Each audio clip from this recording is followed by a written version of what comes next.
3,20,000 మందికి దొంగ పెన్షన్ తీసుకున్నారు. తప్పదండి. 3,20,000 మంది రాష్ట్రంలో దొంగ పెన్షన్ తీసుకున్నారు. రిపోర్ట్ ఇది. దీనికి ఎంత ఖర్చు అవుతుంది కాబట్టి తెలుసా? పెద్ద గొప్పలు చెప్తారు కానీ మీ నాయకులు కాబట్టి తెలుసా? 3,20,000 ఇంటూ 4,000 వేయండి. నెలకి ఎంత అవుతుంది?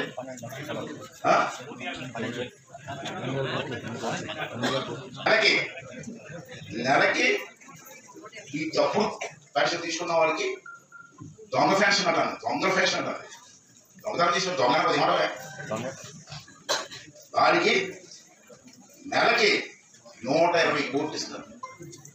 అందరికి కాదు, ఈ దొంగలకి నెలకి. మరి సంవత్సరానికి అంటే ఏంటి? 1,440 కోట్లు.